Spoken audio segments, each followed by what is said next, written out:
साहब की मूर्ति के लिए बार बार आवाज उठी सरदार शेर की। मैं आपको भरोसा दिलाता हूँ कि एमपी अपने दूसरे इलाके में भी 20% पैसा दे सकता है, तो मैं बाबा साहब की मूर्ति जगह चिन्हित करा रहे बाली जी, मैं मेरे एमपी कोटे से बाबा साहब की बढ़िया मूर्ति सरदार शेर के अंदर लगवा दूंगा, जो कि वो फूले का भी तय कर लें और हमारे जो भी लोग देवता है उनका भी आप तय कर लें।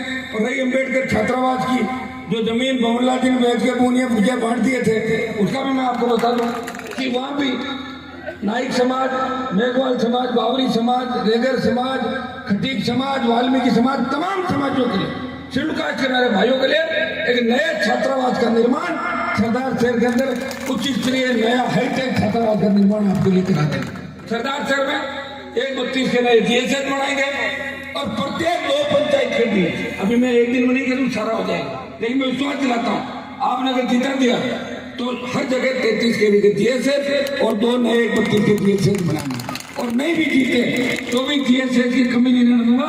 मैं एक दिन आऊंगा और फसल बीमा का जितना भी पैसा क्लेम बकाया है, क्या फर्जीवाड़ा हुआ, प्रीमियम ले लिया, बीमा नहीं किया, मैं आज एक दिन आऊंगा सरदार शहर में 4 घंटे बैठूंगा और तमाम विधानसभा क्षेत्र के किसानों का पूरा क्लेम दिला दूंगा। ये मैं पूरे इलाके के अंदर आज विश्वास दिलाते जा रहा हूँ। आज माली जी ने 2 घटनाएं, एक तो थी घटना अपनी, एक तो थी मेरी गांव के अंदर जिस तरह मेघवाल समाज के बालक की हत्या कर दी और हत्या करने वाले हमारे जो एमएलए साहब कांग्रेस के और अभी कैंडिडेट है उनके आदमी और उनके ही समाज से, और मेघवाल समाज बार बार अपील कर रहा है कि साहब हत्यारों को गिरफ्तार करो। बाली जी ने आज आह्वान किया है, कल ये ज्ञापन भी देंगे और ये थाने का घेराव भी करेगा वहां पे। तो दुर्भाग्य देखिए, हत्या करने वाली कोई जाति नहीं होती। अगर हत्या हुई है, मैं ये नहीं कहता कि हत्या में किसी को भी गिरफ्तार करके अंदर डाल, 302 में किसी को गलत नहीं डाला जाता, लेकिन परिवार आरोप लगा रहा है तो उसकी सत्यता की जांच होनी चाहिए। सत्यता की जांच करिए, पुलिस को उचित तरह जांच, नार्को टेस्ट, सारे पावर कानून में बदलाव हो गया, पुलिस को दे दिए।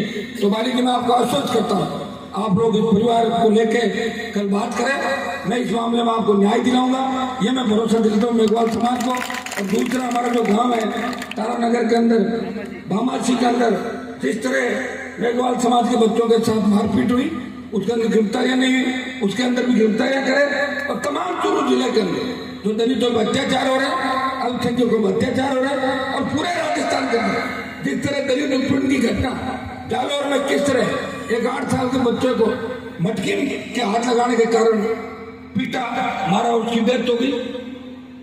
कहाँ राजस्थान सुरक्षित है आप बताओ? यहाँ तो भेड़िए हो गए लोग, बच्चों को नहीं छोड़ते, बच्चों को नहीं छोड़ते, गरीब पढ़ने वाले की दया भावना कहाँ चलेगी लोगों की? एक जमाना होता था कि अपन गांव के अंदर बालक कोई दूसरे मोहल्ले में चला जाता, उसको सम्मान से छोड़ के जाते थे। और एक जमाना था कि गांव का कोई व्यक्ति किसी भी जाति का जब दूसरे गांव अपनी बच्ची को जाता था ससुराल से पीट लाने, तो बगल में बैठा दूसरे समाज का कहता था, अरे तुम भी गांव जाओ तो हमारी बेटी भी गांव है, मैंने भी आप तो शादी ली। कितना बड़ा विश्वास था लोगों को। अब कहाँ गया विश्वास? किसने खत्म किया विश्वास? किसने बढ़ाया अपराध? कौन लाया भ्रष्टाचार? किसने राजस्थान को बर्बाद किया? ये लोग वसुंधरा, कांग्रेस, भाजपा। हम तो सरकार में थे नहीं। और मेरे वहां तो देख लो आप इलाके के अंदर जाके, अगर अपराध, मैं ये तो नहीं कहता कि अपराध बंद हो गए, ये तो बंद जब भी हो सकते जब सरकार बने, लेकिन अपराध करने से पहले 1000 बार सोचता कोई भी कि इलाका किसका है, और 24 घंटे से ज्यादा नहीं रहता, गिरफ्त में होता है और दोबारा उस जिले की सीमा से भी निकलते। भाई इस अपराधियों से लड़ते हुए राजस्थान में अगर किसी नेता को आपने देखा, बड़े बड़े नेताओं को जिन्होंने अपराध किया, बड़े बड़े मंत्रियों को जिन्होंने अपराध में कारित थे, उनको अगर उनको उनकी औकात दिखाई, सलाखों के पीछे डलवाया। और आज भी गहलोत सरकार के, गहलोत के करीबी मंत्री, चाहे महेश जोशी हो, चाहे नामा का एमएलए हो, चाहे मेरे समाज के विधायक जो गुंडागर्दी के अंदर थे, नामा का विधायक वहां गया और जाके पूरे दिन बैठा रहा, 3 दिन, और उसके परिवार को, जिन्होंने किसान के बेटे की, मेरे समाज की एक बेटे की हत्या की थी, पूरे परिवार को सलाखों के पीछे डलवाया। आप सोशल मीडिया के माध्यम से देखते हो। ये जो लोग ये कहते हैं कि हनुमान बेनीवाल जातिवादी नेता, उनको ये पूछना, हनुमान बेनीवाल जातिवादी नहीं है, हनुमान बेनीवाल जातिवाद को खत्म कर रहा है, वो गरीब के साथ है, वो पीड़ित के साथ है, वो एसआई के साथ है। जो मेरे पास न्याय मांगने आएगा मैं उसकी मदद करूंगा, जाति पूछ के मदद नहीं करता। मेरे घर के दरवाजे 36 कौम के लिए खुले हैं। मेरे घर पे लोग रोते हुए आते हैं लेकिन हंसते हुए मेरे घर से निकल के जाते हैं। मैं विश्वास दिलाता हूँ कि सरदार साहब से एक नई आजादी, नई किसान क्रांति का आगाज 5 तारीख को आप करोगे। सरदार साहब के सेमीफाइनल के अंदर आप जीता दो, मैं राजस्थान का फाइनल जीता के आप करूंगा। सरदार साहब में लालचंद मोहन को एमएलए बना दो, मैं राजस्थान में किसान के बेटे को मुख्यमंत्री बना के दूंगा। ये विश्वास और भरोसा आपको दिलाने के लिए आया हूँ। आप सबको बहुत बहुत धन्यवाद। इसी तरह आशीर्वाद बढ़ा के रखना। गांव की जो बाबा साहब की मूर्ति के लिए बार बार आवाज उठी सरदार साहब की, मैं आपको भरोसा दिलाता हूँ कि एमपी अपने दूसरे इलाके में भी 20% पैसा दे सकता है। तो मैं बाबा साहब की मूर्ति जगह चिन्हित कराने वाली थी, मैं मेरे एमपी कोटे से बाबा साहब की बढ़िया मूर्ति सरदार साहब के अंदर लगवा दूंगा, जो कि वो फूले का भी तय कर लें और हमारे जो भी लोग देवता है उनका भी आप तय कर लें। और रही अम्बेडकर छात्रावास की जो जमीन भवनलाल जी ने बेच के पूनिया भुजिया बांट दिए थे, उसका भी मैं आपको बता दूं कि वहाँ भी नाइक समाज, मेघवाल समाज, बावरी समाज, रेगर समाज, खटीक समाज, वाल्मीकि समाज, तमाम समाजों के लिए, शेड्यूल कास्ट के मेरे भाइयों के लिए एक नए छात्रावास का निर्माण सरदार शहर के अंदर उच्च स्तरीय नया हाईटेक छात्रावास का निर्माण आपके लिए करा देंगे। सरदार शहर में 132 के नए जीएसएस बनाएंगे और प्रत्येक 2 पंचायत के लिए, अभी मैं एक दिन में नहीं करूँ सारा हो जाएगा, लेकिन मैं विश्वास दिलाता हूँ आपने अगर जीता दिया तो हर जगह 33 के जीएसएस और 2 नए 32 के जीएसएस बनाएंगे। और नहीं भी जीते तो भी जीएसएस की कमी नहीं रहने दूंगा। मैं एक दिन आऊंगा और फसल बीमा का जितना भी पैसा क्लेम बकाया है, क्या फर्जीवाड़ा हुआ, प्रीमियम ले लिया, बीमा नहीं किया, मैं आज एक दिन आऊंगा सरदार शहर में 4 घंटे बैठूंगा और तमाम विधानसभा क्षेत्र के किसानों का पूरा क्लेम दिला दूंगा। ये मैं पूरे इलाके के अंदर आज विश्वास दिलाते जाए। आज वाली जी ने 2 घटनाएं, एक तो थी घटना अपनी, एक तो थी मेरी गांव के अंदर जिस तरह मेघवाल समाज के बालक की हत्या कर दी और हत्या करने वाले हमारे जो एमएलए साहब कांग्रेस के और अभी कैंडिडेट है उनके आदमी और उनके ही समाज से, और मेघवाल समाज बार बार अपील कर रहा है कि साहब हत्यारों को गिरफ्तार करो। बाली जी ने आज आह्वान किया है, कल ये ज्ञापन भी देंगे और ये थाने का घेराव भी करेगा वहां पे। तो दुर्भाग्य देखिए, हत्या करने वाली कोई जाति नहीं होती। अगर हत्या हुई है, मैं ये नहीं कहता कि हत्या में किसी को भी गिरफ्तार करके अंदर डालना, 302 में किसी को गलत नहीं डाला जाता, लेकिन परिवार आरोप लगाना है तो उसकी सत्यता की जांच होनी चाहिए। सत्यता की जांच के लिए पुलिस को जिस तरह जांच, नार्को टेस्ट, सारे पावर कानून में बदलाव हो गया, पुलिस को दे दिए।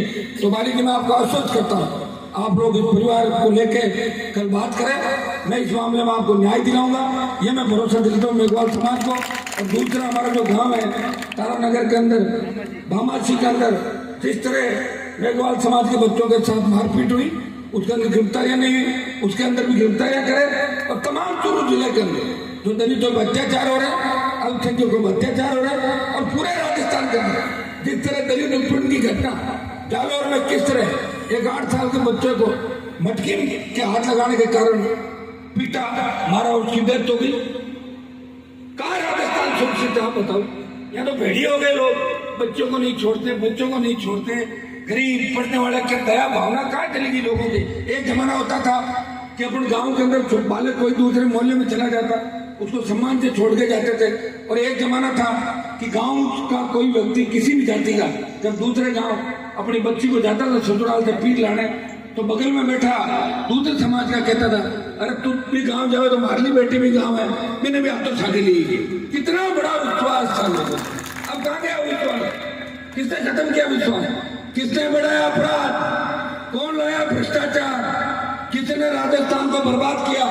ये लोग वो सुन रहे, कांग्रेस, भाजपा, हम तो सरकार में थे नहीं। और मेरे बात तो देख लो आप इलाके के अंदर जाके, अगर अपराध, मैं ये तो नहीं कहता कि अपराध बंद हो गए, ये तो बंद जब भी हो सकते जब सरकार बने, लेकिन अपराध करने से पहले 1000 बार सोचता कोई भी कि इलाका किसका है, और 24 घंटे से ज्यादा नहीं रहता, गिरफ्त में होता है और दोबारा उस जिले की सीमा से भी निकलते हैं। भाई उस अपराधियों से लड़ते हुए राजस्थान में अगर किसी नेता को आपने देखा, बड़े बड़े नेताओं को जिन्होंने अपराध किया, बड़े बड़े मंत्रियों को जिन्होंने अपराध में कारित थे, उनको अगर उनको उनकी औकात दिखाई, सलाखों के पीछे डलवाया।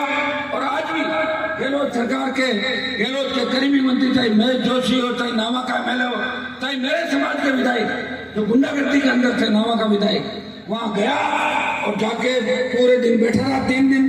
और उसके परिवार को, जिन्होंने किसान के बेटे की, मेरे समाज की एक बेटे की हत्या की थी, पूरे परिवार को सलाखों के पीछे डलवाया। आप सोशल मीडिया के माध्यम से देखते हो। ये जो लोग ये कहते हैं कि हनुमान बेनीवाल जातिवादी नेता है, उनको ये पूछना, हनुमान बेनीवाल जातिवादी नहीं है। हनुमान बेनीवाल जातिवाद को खत्म कर रहा है। वो गरीब के साथ है, वो पीड़ित के साथ है, वो एसआई के साथ है। तो मेरे पास न्याय मांगने आएगा, मैं उसकी मदद करूंगा। जाति पूछ के मदद नहीं करता। मेरे घर के दरवाजे 36 कौम के लिए खुले हैं। मेरे घर पे लोग रोते हुए आते हैं, लेकिन हंसते हुए मेरे घर से निकल के जाते हैं। मैं विश्वास दिलाता हूँ कि सरदार क्षेत्र से एक नई आजादी, नई किसान क्रांति का आगाज 5 तारीख को आप करोगे। सरदार शेर के सेमीफाइनल के अंदर आप जिता दो, मैं राजस्थान का फाइनल जिता के आप करूंगा। सरदार शेर में लालचंद मोहन को एमएलए बना दो, मैं राजस्थान में किसान के बेटे को मुख्यमंत्री बना के दूंगा। ये विश्वास और भरोसा आपको दिलाने के लिए आया हूँ। आप सबको बहुत बहुत धन्यवाद। इसी तरह आशीर्वाद बढ़ा के रखना। गाँव की जो